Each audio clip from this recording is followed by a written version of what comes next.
ஆண்டவராகிய இயேசு கிறிஸ்துவின் நாமத்தில் அன்பின் வாழ்த்துக்கள். நம்முடைய வாழ்க்கை குறித்து தேவன் கொண்டிருக்கும் நோக்கமும் திட்டமும் வேறு, நாம் கொண்டிருக்கும் கனவுகளோ வேறு என்பதை விளக்கும் ஒரு கற்பனை கதைதான் இது. ஒரு காட்டில் 3 மரங்கள் செழித்து வளர்ந்திருந்தன. அந்த 3 மரங்களும் தங்கள் எதிர்கால கனவுகளை குறித்து ஒன்றோடொன்று சம்பாசித்து கொண்டன. முதல் மரம், நான் தங்கம், வெள்ளி மற்றும் வைர நகைகளை வைக்கும் அழகிய வேலைப்பாடுகள் கொண்ட ஒரு பெட்டகமாக மாற விரும்புகிறேன். எல்லாரும் என் அழகை வியந்து பாராட்டுவார்கள் என்று பெருமிதத்தோடு கூறியது. இரண்டாவது மரம், நான் ராஜகுல மக்களை உலகத்தின் பல்வேறு பகுதிகளுக்கும் ஏற்றிச் செல்லும் ஒரு பெரிய சொகுசு கப்பலாக மாற விரும்புகிறேன் என்று கூறியது. கடைசியாக மூன்றாவது மரம், நான் இந்த காட்டிலேயே உயர்ந்த உறுதியான மரமாக மாற விரும்புகிறேன்.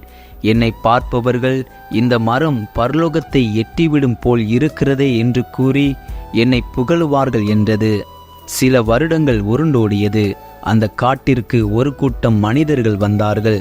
ஒரு மனிதன் முதல் மரத்தின் அருகே சென்று, இந்த மரம் உறுதியான மரமாக இருக்கிறதே, இதை ஒரு தச்சனிடம் நல்ல விலைக்கு விற்றுவிடலாம், நல்ல லாபம் கிடைக்கும் என்று சொல்லிக்கொண்டே அதை வெட்ட ஆரம்பித்தான்.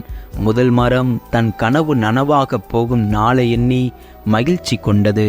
இரண்டாவது மரத்தின் அருகே வந்த மற்றொரு மனிதன், இந்த மரம் மிகவும் பலம் வாய்ந்த மரமாக இருக்கிறதே, இதை கப்பல்களை வடிவமைக்கும் இடத்தில் விற்றுவிடலாம், நல்ல லாபம் கிடைக்கும் என்று கூறி அதை வெட்டினான். இரண்டாவது மரம் தன் கனவு பலிக்கும் நாளை எண்ணி மிகவும் மகிழ்ந்தது. மூன்றாவது மரத்தின் அருகே ஒருவன் வந்தான். அவன், இந்த மரம் எதற்கும் பயன்படாது என்று கூறி அதை வெட்டினான். மூன்றாவது மரம் தன் கனவு பலிக்காததைக் கண்டு மிகுந்த கவலை கொண்டது. முதலாவது மரம் ஒரு தச்சனிடம் விற்கப்பட்டது. அவன் அதை வைக்கோலை வைக்கும் ஒரு பெட்டியாக உருவாக்கினான். பின்பு அது வைக்கோலால் நிரப்பப்பட்டு ஒரு மாட்டு தொழுவத்தில் வைக்கப்பட்டது. இரண்டாவது மரம் ஒரு சிறிய படகாக வடிவமைக்கப்பட்டது. மூன்றாவது மரம் எதற்கும் பயன்படாமல் வீட்டில் ஒரு ஓரத்தில் வைக்கப்பட்டது. பல வருடங்கள் உருண்டோடியது. மரங்கள் தங்கள் கனவுகளை மறந்து விட்டிருந்தன. ஒரு நாள் ஒரு மனிதன் அந்த மாட்டு தொழுவத்திற்குள் தன் மனைவியுடன் வந்தான். அவனது மனைவி அந்த மாட்டு தொழுவத்திலே பிரசவித்தாள். பிள்ளையை துணிகளில் சுற்றி வைக்கோலால் நிரப்பப்பட்ட பெட்டியில் கிடத்தினார்கள்.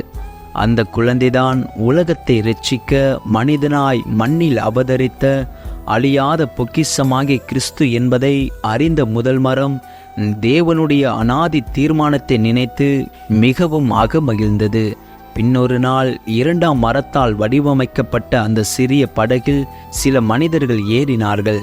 அதில் ஒருவர் மிகுந்த களைப்படைந்தவராய் படகின் அடித்தளத்தில் உறங்கிவிட்டார்.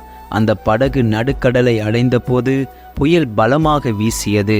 அதில் ஏறின மனிதர்கள் கலக்கமடைந்து படகின் அடித்தளத்தில் உறங்கினவரை எழுப்பினார்கள். அவர் எழும்பி, இறையாதே, அமைதலாயிரு என்றார். காற்றும் கடலும் அமர்ந்தது.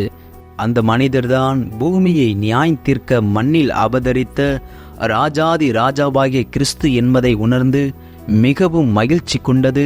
இரண்டாவது மரம். பல நாட்கள் கேட்பாரற்று கிடந்த மூன்றாவது மரத்தை ஒரு மனிதர் சுமந்து கொண்டு எருசலேம் வீதிகளில் நடந்தார். அவரை பார்த்தவர்கள் அநேகர் அவரை பரிகசித்தனர். அவர் வாரினால் அடிக்கப்பட்டார். இறுதியாக அவர் சுமந்து சென்ற மரத்தால் செய்யப்பட்ட ஒரு சிலுவையில் 3 ஆணிகளால் கடாவப்பட்டார். அந்த மனிதர்தான் உலகத்தின் பாவத்தை சுமந்து தீர்க்க தன் உயிரையே பலியாக தந்த இயேசு கிறிஸ்து என்பதை உணர்ந்த மூன்றாவது மரம் மெய் சிலிர்த்து போனது. நாம் ஒவ்வொருவரையும் குறித்தும் தேவன் ஒரு திட்டத்தை வைத்திருக்கிறார். நம்முடைய வழிகள் வேறு, தேவனுடைய வழிகள் வேறு. அவர் நம்மை அழைத்த அழைப்பின் மேன்மையை உணர்ந்து நம் சிலுவையை சுமந்து கொண்டு ஆண்டவரை பின்பற்ற வேண்டும்.